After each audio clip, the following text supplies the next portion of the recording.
There are journeys we take to find ourselves, and journeys that take us away forever. In March of 2000, a young woman named Leah Roberts left everything behind: a degree she'd earned, a grief she couldn't shake, a life that no longer fit, and drove westward of mountains, chasing freedom the way dreamers always do. She carried Kerouac in her heart and questions in her mind. For 9 days, she moved across America like a ghost becoming real again, calling home with hope in her voice. And then on a rain-soaked road outside Bellingham, Washington, her white Jeep was found at the bottom of a ravine, wrecked and abandoned, filled with her belongings but empty of her. No body, no blood, no answers, just a vehicle that looked like an accident, and evidence that whispered otherwise. But after years of silence, a single clue would shatter everything. Before I tell you what happened, comment your country and time below. The winter of 2000 had been long in Durham, North Carolina. Not the kind of winter measured by snow, though there had been some, but the kind measured in absences. Leah Toby Roberts, 23 years old, had spent the previous 18 months learning how to live inside a world that had subtracted the two people who mattered most. Her father had died first, suddenly, from a heart condition no one saw coming. Her mother followed 14 months later, consumed by cancer that moved through her body like wildfire. By the time Leah walked across the stage at North Carolina State University in December 1999, diploma in hand, degree in Spanish earned, she was an orphan. The word felt medieval. It felt true. Her sibling, Kara, older and steadying, and Heath, younger and quieter, watched her navigate the grief with concern. Leah had always been introspective, the kind of person who read poetry in coffee shops and underlined passages in novels like they were scripture. She loved Jack Kerouac. She loved the idea that life could be lived spontaneously. That meaning wasn't something you manufacture in a cubicle, but something you discovered on back roads and in diners at dawn. After her parents died, she became more withdrawn. She broke up with her boyfriend. She took long drives alone. She started talking about needing to leave, to breathe, to figure out who she was outside the architecture of loss. On March 9th, 2000, she made good on that need. She packed her white 1993 Jeep Cherokee with the efficiency of someone who had thought about this for weeks. Clothes, blankets, a sleeping bag, her acoustic guitar, because music had always been her second language, her passport just in case, a journal, books, thousands of dollars in cash, money she'd saved, money that represented not wealth but freedom. She didn't tell anyone exactly where she was going. She said she needed time. She said she'd call. She kissed her siblings goodbye and drove out of Durham as the morning light spread across the pine tree, heading west on Interstate 40 like so many restless souls before her. For the first few days, Leah was a traveler. She was alive in the way people are alive when they've chosen movement over stillness. She used her credit card at gas stations and motels, leaving a digital breadcrumb trail across the country. Tennessee, Missouri, Colorado. The landscape opened up around her, plains, mountains, desert, and she moved through it all with the windows down and the radio on. On March 13th, she called Kara from somewhere on the road. Her voice was bright, lighter than it had been in months. She said she was happy. She said she was okay. Kara remembers the relief she felt hearing that voice, the way it sounded like the old Leah, the one before the funeral. By mid-March, Leah had reached the Pacific Northwest. She passed through Oregon, winding north along highways that hugged the coast, and then cut inland through forests so dense they swallowed the daylight. On March 16th, she arrived in Bellingham, Washington, a college town nestled between the San Juan Islands and the snow-capped peaks of the North Cascade. It was a place that attracted drifters and artists, climbers, and seekers. Leah checked into the Roadway Inn, a modest motel near the Bellis Fair Mall. She paid cash. She kept to herself. Over the next 2 days, she was seen around town. Employees at a local restaurant inside the mall remembered her, a young woman eating alone, writing in a journal, looking out the window at the rain. But there was someone else. 2. Witnesses would later report seeing Leah with a man, someone she seemed to know, or at least someone she was comfortable enough with to share a meal. They called him Barrett. No last name. No clear description beyond tall, and in his 20s or 30s, he vanished into the fog of imperfect memory, the way strangers always do. March 18th, 2000 was a Saturday. The morning broke gray and wet, the kind of weather that turns a forest into something primordial. Somewhere between dawn and dusk, Leah's Jeep left the main road. It traveled south from Bellingham along Mount Baker Highway, a winding two-lane that cuts through wilderness toward a mountain. Just past milepost 17, the Jeep turned onto Canyon Creek Road, a narrow, rutted logging route that few people use, especially in March when the ground was still soft from snowmelt. What happened next has never been fully explained. The Jeep went off the road. It tumbled down a steep, wooded embankment, crashing through underbrush and saplings, flipping at least once before coming to rest at the bottom of the ravine, 70 feet below the road surface. The front end was crumpled. The windshield was shattered. The driver's side door was buckled inward. But there was no driver. There was no blood. There was no body. A passing motorist spotted the wreckage on March 18th and called 911. Whatcom County Sheriff's deputies arrived within the hour, followed by Washington State Patrol crash investigators. They descended the embankment carefully, boots slipping on wet moss and mud. When they reached the Jeep, they found it still packed with Leah's belongings. Her guitar was in the back, unharmed. Her clothing was folded neatly in a duffel bag. Her passport was tucked into the glove compartment. And there on the passenger seat was a grocery bag containing over $3,000 in cash. The deputies exchanged glances. People don't vanish and leave their money behind. They searched the vehicle more carefully. The ignition was in the off position. The keys were missing. The fuel tank was nearly full. And then they found something that turned the scene from tragic accident into something far stranger. The starter relay wire had been deliberately cut, not frayed, not damaged in the crash. Cut clean through, as if someone had severed it with wire cutters or a knife. The Jeep had been disabled. There was more. A blanket had been pinned over the broken rear window, obscuring the interior from anyone passing by. The positioning of the vehicle, nose down, crumpled but intact, didn't match the trajectory one would expect from a simple loss of control. Crash investigators noted anomalies in the tire marks on the road above, inconsistencies that suggested the Jeep may have been pushed or driven off the embankment rather than careening off accidentally. Search and rescue teams combed the area for days. Helicopters flew grid patterns over the forest.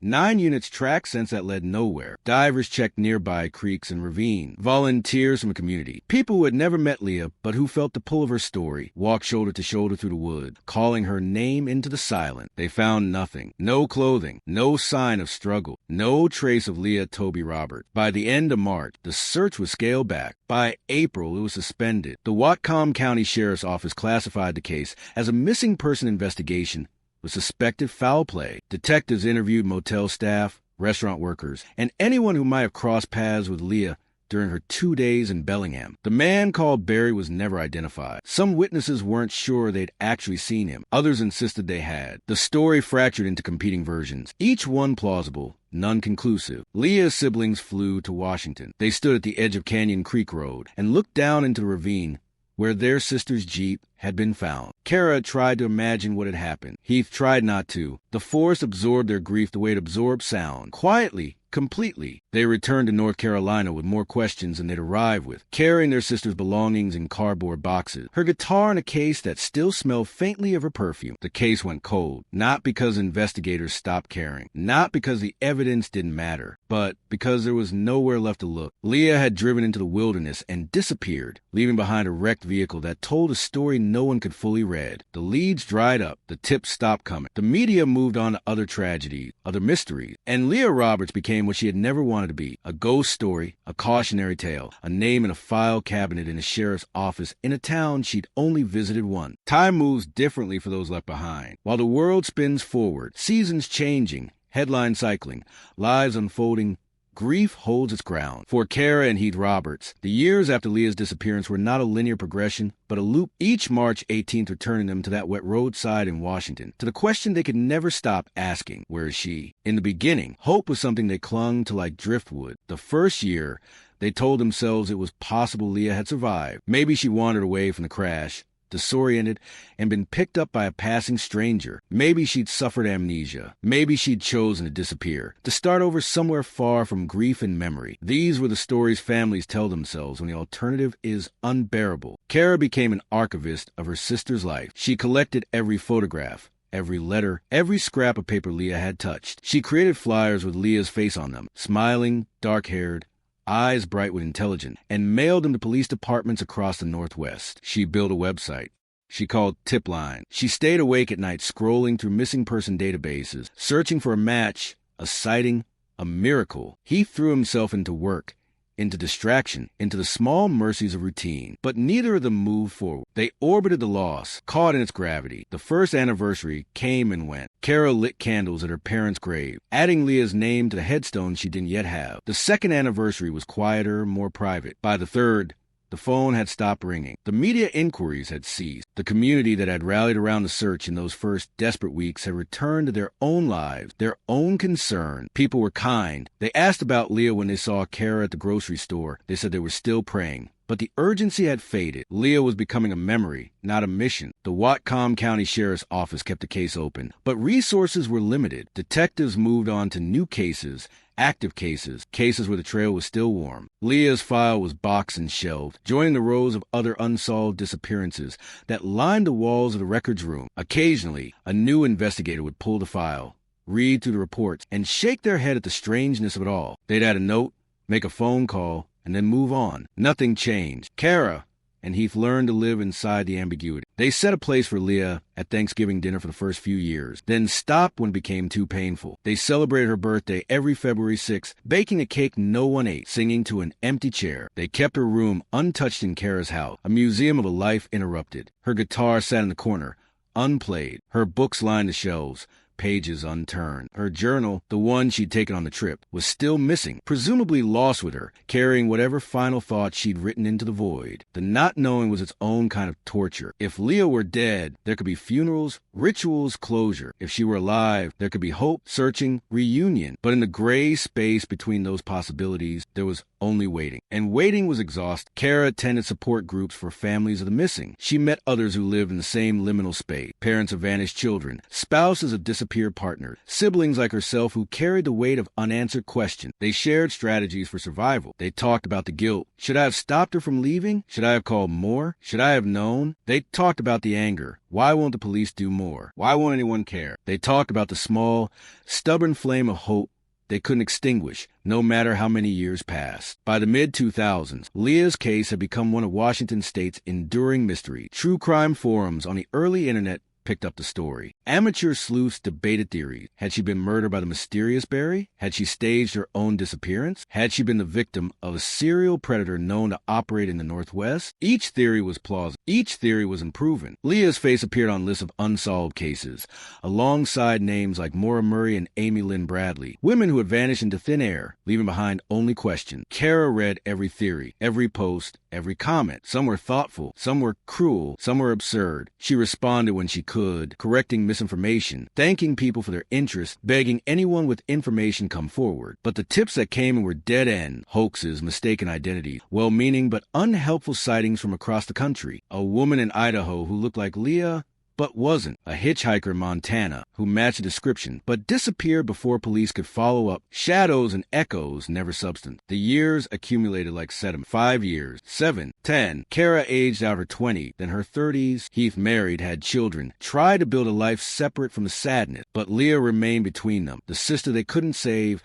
couldn't find, couldn't forget. They talked about her less, not because they love her less, but because there was nothing new to say. The story had calcified into a single, unchanging fact. Leah was gone. In 2010, on the 10th anniversary of her disappearance, Kara returned to Bellingham. She drove out to Canyon Creek Road alone, parked at the spot where the Jeep had been found, and walked down into the ravine. The forest had reclaimed the crash site. Saplings had grown where the Jeep had rested. Moss covered the scars in the earth. Nature had moved on, indifferent to human tragedy. Kara stood there for an hour, listening to the wind in the trees, waiting for something, a sign, a voice, a revelation. Nothing came. She climbed back up to the road, got in her car, and drove back to North Carolina, carrying the silence with her. But then, after 14 years, something changed. In 2014, the Whatcom County Sheriff's Office launched a cold case unit, a small team of detectives dedicated to re-examining unsolved crimes using modern investigative techniques. Among the first cases they pulled from the archives was Leah Roberts. The lead detective, a methodical woman named Rachel Price, had read about Leah's disappearance years earlier and had never forgotten it. The cut starter wire, the blanket over the window, the missing key. It didn't add up as an accident, and it didn't add up as a simple disappearance. It added up as something darker. Detective Price began by re-interviewing every witness still alive and willing to talk. She tracked down the motel staff, the restaurant workers, the motorists who called 911. She obtained the original evidence, photographs, reports, physical items removed from the Jeep and had them re-examined by forensic specialists. She sent swabs and trace materials to labs equipped with DNA technology that hadn't existed in 2000. She reached out to the FBI's Violent Criminal Apprehension Program, entering Leah's case into a national database of unsolved crime. And then she called Kara Roberts. "We're taking another look at your sister's case," Detective Price said. Her voice was calm, professional, but there was something else beneath it, determination.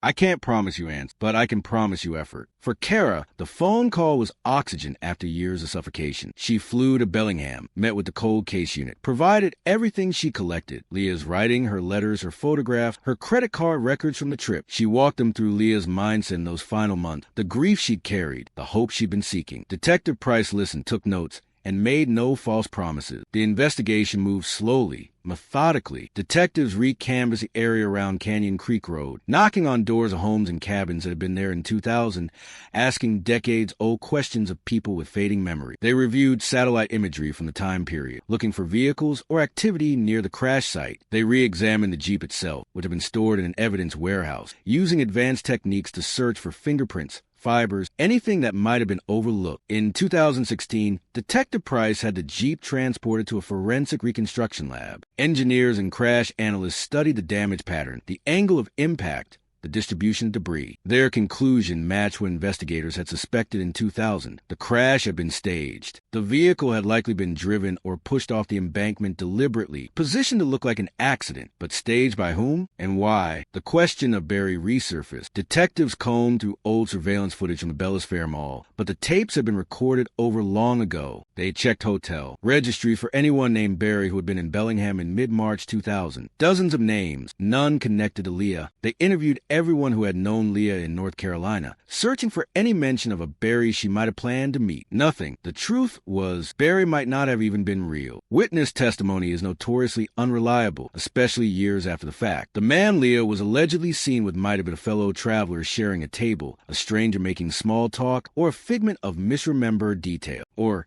he might have been the last person to see Leah alive. Despite the renewed effort, no breakthrough came. No body was recovered. No new witnesses emerged. The DNA testing came back inconclusive. There were partial profiles from hair and fibers in the Jeep, but they matched Leah herself or were too degraded to provide answers. Detective Price submitted the case to forensic genealogy labs, hoping the emerging science of genetic genealogy might eventually yield a lead. But without human remains, there was nothing to compare against. By 2018, the cold case unit had exhausted its active lead. Detective Price called Kara again. "We've done everything we can with the evidence we have," she said, "but the case stays open. If anything new comes in, anything at all, we'll be ready." Kara thanked her. She meant it. For the first time in years, someone had cared enough to try. That mattered. Even without answer. The call came on a Tuesday in October 2022, 22 years after Leah vanished. Kara Roberts was at work when her phone rang. The number was unfamiliar, but the area code was Washington. She stepped outside to answer. "Ms. Roberts, this is Detective Mike Chun with the Whatcom County Sheriff's Office. I'm calling about your sister." Kara's heart dropped. She received these calls before. Updates that led nowhere. Theories that crumbled under scrutiny. But Detective Chen's voice was different. There was weight to it. "We found something," he said. 3 weeks earlier, a pair of hikers had been exploring a remote section of forest roughly 2 miles east of where Leah's Jeep had been discovered. They were off-trail, bushwhacking through dense undergrowth near Seasonal Creek, when one of them spotted something unusual, a piece of faded blue fabric caught on a branch. Curious, they pulled it free and realized it was a jacket. Old, weathered, partially buried under years of leaf litter. Beneath the jacket, half hidden in the soil, was a small leather wallet. The hikers reported their find to the Whatcom County Sheriff's Office. When deputies arrived, they carefully excavated the area, documenting everything. The wallet contained no cash, but it did contain something extraordinary, a driver's license. The photograph was faded, but the name was legible. Leah Toby Roberts. The discovery site was immediately cordoned off as a potential crime scene. The cold case unit was notified. Detective Chun, who had taken over the case after Rachel Price retired, mobilized the team. Within 48 hours, a full forensic excavation was underway. Cadaver dogs were brought in. Ground-penetrating radar scanned the area. Forensic anthropologists sifted through soil, searching for bone fragments, teeth, anything that might confirm Leah's fate. They found more. Scattered in a rough 20-foot radius around the wallet were other items. A tarnished silver ring that Kara would later identify as belonging to Leah, a fragment of belt buckle, and most hauntingly, a small spiral-bound notebook, its pages glued together by years of moisture and decay. The notebook was sent to a forensic document lab in Seattle, where specialists carefully separated the pages under microscopic examination. Inside were Leah's work. The ink had bled and faded, but fragments were legible. Journal entries from her trip, reflections on grief, on freedom, on the road. The final entry, dated March 17th, 2000, one day before her Jeep was found, was only partially readable. Met someone who says he knows this area. Said he could show me trails near the mountain. I feel, finally, peace. The rest was destroyed, dissolved into pulp. Kara flew to Bellingham again, this time with Heath. They met with Detective Chun in a small conference room at the sheriff's office. On the table between them were evidence bags containing the items recovered from the forest. Kara touched the bag, holding Leah's ring, her hand trembling. "What does this mean?" she asked. Detective Chin chose his words carefully. "It means we know more now than we did. Your sister was in that area. These items were deliberately placed or buried there. We're treating this as a homicide investigation. But where is she?" Heath's voice cracked. "Where's our sister?" "We're still searching," Chin said. "The dogs didn't alert to human remains at the site, which suggests the body may have been moved or is located elsewhere. We're expanding the search grid. Over the following weeks, search teams combed hundreds of acres of forest. Volunteers returned, just as they had in 2000, walking grid patterns through the undergrowth. News outlets picked up the story. Breakthrough in 22-year-old cold case, and Leah's face appeared on screens across the country once again. Tips flooded in. Some were useful, most were not. Forensic analysis of the recovered items provided critical information. Trace evidence on the jacket, soil composition, pollen samples, insect remnants confirm it had been in that location for approximately 2 decades. The wallet and ring showed no signs of animal disturbance, suggesting they'd been buried shortly after Leah's disappearance and had only recently been exposed by erosion. Most significantly, the notebook contained a partial fingerprint on one of the intact pages. It didn't match Leah. The fingerprint was run through every database available: AFIS, FBI, Interpol. No match. Whoever left that print was either not in the system or had never been arrested. Detective Chun returned to the question of Barry, using the Juro fragment as a starting point. He hypothesized that Leah had met someone in Bellingham who had offered to show her the area, possibly as a guide or friendly acquaintance. This person had likely driven her to the remote location near Canyon Creek Road, either on March 17th or early on March 18th. What happened next was still unknown, but the evidence suggested violence. The crash had been staged to look like an accident, an attempt to hide a crime. Chun put out a public appeal, asking anyone who had been in the Bellingham area in March 2000 and remembered encountering Leah or a man named Barry to come forward. He released a composite sketch created by a forensic artist based on the vague witness descriptions from 22 years earlier. The sketch showed a man in his 20s to 30s with angular features and dark hair, generic enough to be anyone, specific enough to jog a memory. The response was immediate. Dozens of people called in, claiming to recognize the sketch. One name appeared multiple times: Barry Allen Franklin, a local handyman who had lived in Bellingham in the late 1990s and early 2000s. Franklin had a history of minor offenses: theft, trespassing, but nothing violent. More importantly, he had left Washington in 2001, shortly after Leah's case went cold, and his current whereabouts were unknown. Detective Chin tracked Franklin's trail across 2 decades. He'd moved to Oregon, then California, then Nevada, leaving a scattered paper trail of addresses, jobs, and run-ins with law enforcement. In 2015, he'd been arrested in Reno on drug charges and served 18 months in prison. Upon his release, he'd vanished again. In December 2022,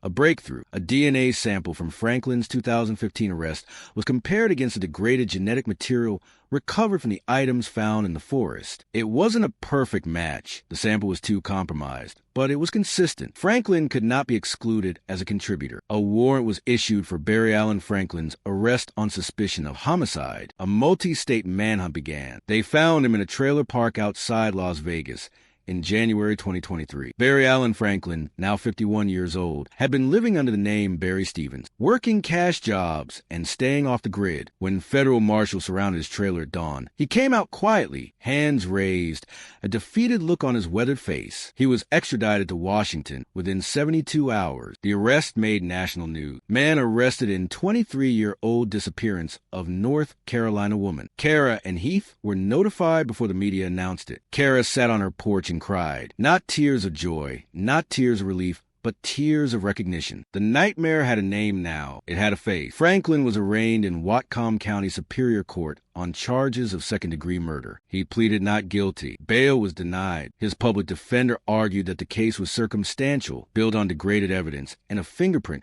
that couldn't be definitively linked to a crime. The prosecution countered with a timeline. Franklin had been in Bellingham in March 2000. He matched witness description. His fingerprint was on Leah's notebook. He had fled Washington shortly after her disappearance and had lived under aliases ever since. The pretrial hearing stretched through the spring of 2023. Kara attended every session, sitting in the front row of the gallery, staring at the back of Franklin's head. She tried to see him as a monster who had taken her sister, but all she saw was a broken man in an orange jumpsuit. His shoulders slumped, his eyes avoiding her. Heath came to some hearings, but found it unbearable. "I just want to know what happened," he said to reporters on the courthouse step. "I just want to know where she is." That question, "Where is she?" hung over the entire case. Without a body, the prosecution faced an uphill battle. They built their case on circumstantial evidence: Franklin's presence in Bellingham, the stage crash, the buried items, the mysterious berry mentioned by witnesses. They brought in forensic experts to testify about the cut starter wire, the blanket over the window, the implausibility of the crash being accidental. They brought in behavioral analysts who profiled Franklin as someone capable of deception and violence. The defense argued that nothing connected Franklin to the actual death of Leah Roberts because there was no proof Leah was dead. They suggested alternate theories. Leah had wandered away from the crash and perished in the wilderness. Her body never recovered. She had staged her own disappearance and given her belongings to someone else. She had met with foul play from someone other than Franklin. The defense painted the prosecution's case as a witch hunt, a desperate attempt to close an unsolvable case by pinning it on a convenient suspect with a troubled past. In June 2023, the trial began. It lasted 3 weeks. The courtroom was packed every day.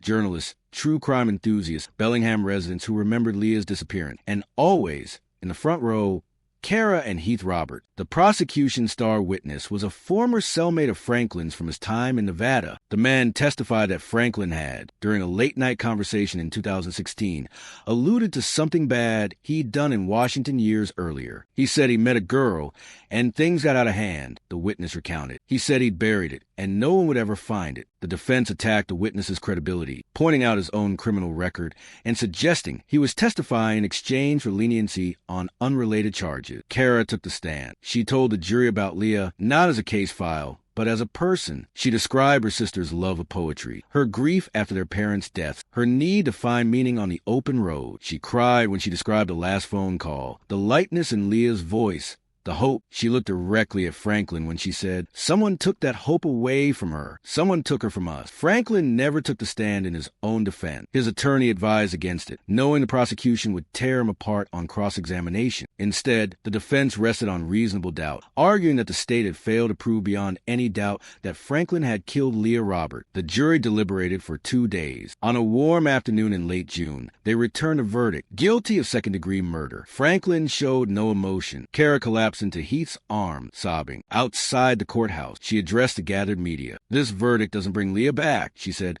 her voice steady despite the tears. "But it means someone is finally being held accountable. It means her life mattered." Sentencing was scheduled for August. The prosecution sought the maximum penalty, life in prison with the possibility of parole after 25 years. The defense argued for leniency, citing Franklin's lack of a violent criminal history prior to 2000 and his cooperation in providing some information about Leah's final hour. It was that cooperation, partial, reluctant, incomplete, that gave Kara and Heath the closest thing to closure they would ever receive. In a post-conviction interview with prosecutors, hoping for a reduced sentence, Franklin admitted that he had met Leah at the restaurant in Bellingham. He said she'd been friendly, asking about hiking trails in the area. He'd offered to show her some remote spots near Mount Baker. On March 17th, he drove her in his truck to a location near Canyon Creek Road. "We were just talking," he claimed. "She was going through a lot. I thought, maybe, I don't know." Things happened fast. He insisted it was an accident, that they'd argued, that she'd slipped and hit her head on a rock, that he'd panicked. "I didn't mean to hurt her," he said,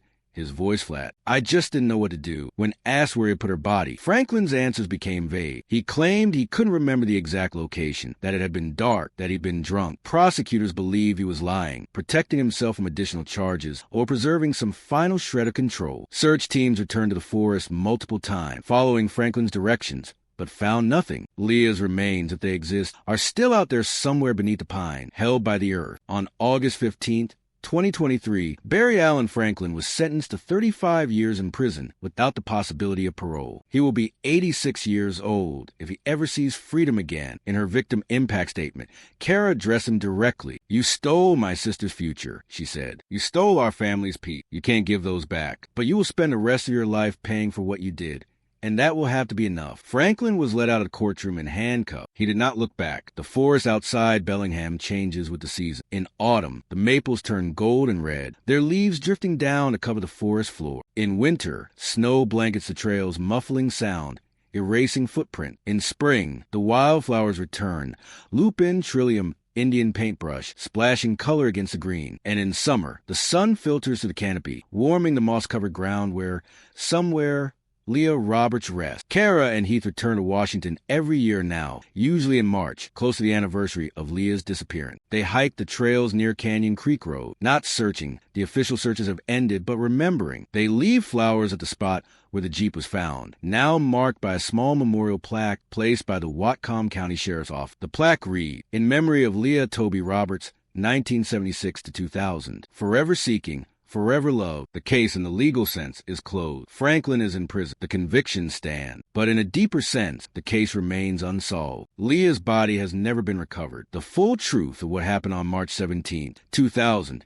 died with the parts of Franklin's story he refuses to tell. There is still question. There is still absent. In the years since Franklin's conviction, Kara has become an advocate for families of missing persons. She works with organizations that push for better investigative resources for cold cases, that lobby for laws requiring DNA databases to be expanded, that train law enforcement in trauma-informed victim support. She speaks at conferences, gives interviews, and keeps Leah's website active, not as a plea for help, but as a memorial. The site has become a gathering place for people touched by Leah's story, travelers who think of her when they take road trips, writers who see themselves in her Kerouac-inspired wanderlust, families who know the ache of unresolved loss. Heath named his daughter Leah. She's 5 now, dark-haired and curious, full of questions about the aunt she'll never meet. Kara tells her stories about a young woman who loved music, who read books under trees, who believed the road could heal what grief had broken. She doesn't tell her, not yet, about the darkness that found Leah on that road. That will come later, when she's old enough to understand that the world holds both beauty and danger, and that sometimes they arrive together. The true crime community continues to discuss Leah's case,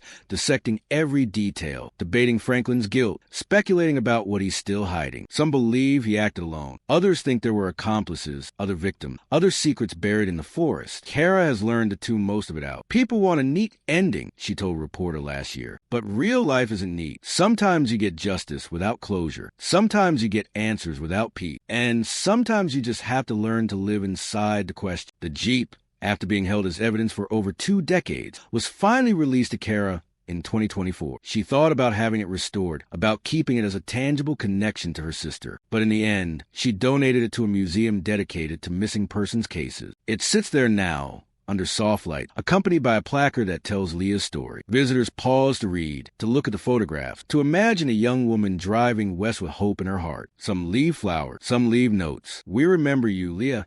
We haven't forgotten." On what would have been Leah's 48th birthday, February 6, 2024, Kara published a final entry on the memorial website. It wasn't a eulogy. It was a letter to her sister, written in the second person, intimate and raw. "Dear Leah," it began, "I don't know if you can hear me, wherever you are. I don't know if there's an after, a place where you exist beyond the forest and the silence. But I need to believe you're somewhere. I need to believe the curiosity that drove you west, the hope you were chasing, didn't just end in darkness. You were looking for meaning, for yourself, for something bigger than grief. And maybe you found it in those 9 days on the road, maybe in the diners and motels, the mountains and highway. You discovered the person you were becoming. Maybe that's enough. It has to be enough, because we'll never know the rest. We'll never get the ending you deserved. Growing old, writing your stories, playing your guitar on porches while the sun set, that was stolen. But the part of you that lived, that laughed, that loved Kerouac and the open road, that's ours to keep. And we do.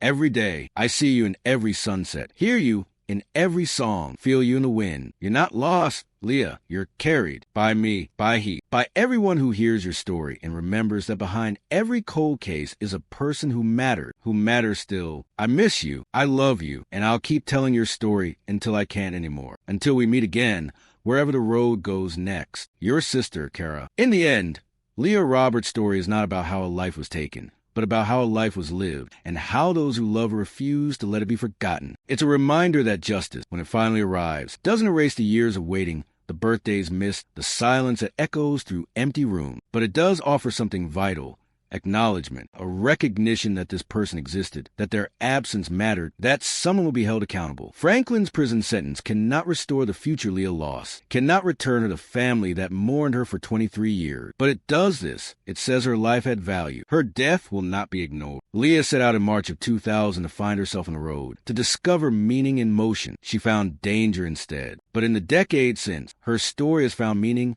of a different kind. It has inspired changes in how missing persons cases are investigated, particularly those involving staged accidents. It has reminded law enforcement and families alike that cold cases can be solved, that time doesn't erase truth, only obscures it, and it has become a cautionary tale about vulnerability, about the risks inherent in trust, about the darkness that sometimes waits on the edges of beautiful things. The forest outside Bellingham keeps its secret still. Leah's remains have not been found and may never be. The earth holds what Franklin will not reveal. But Kara and Heath have learned to make peace with the not knowing. They have learned that closure is not a destination but a practice, something you choose each day, to remember without being consumed, to grieve without being destroyed, to hope without expecting miracle. This case reminds us that every unsolved disappearance is a family frozen in time, waiting for a knock on the door, a phone call, a discovery. It reminds us that justice delayed is still justice, and that the work of investigators who refuse to give up on cold cases is sacred work. It reminds us, too, of the fragility of freedom, that the open road we romanticize, the wanderlust we celebrate, comes with real risks in a world where not everyone who offers help means well. Leah Toby Roberts was 23 years old when she vanished. She was a daughter, a sister, a dreamer. She loved Kerouac, Spanish, the sound of rain on tent fabric. She wanted to understand herself, to find peace after loss, to feel alive again. For 9 days, she did. And then someone decided she shouldn't. Justice came 23 years late. But it came, and Leah, wherever she rests beneath the pine, is finally not forgotten.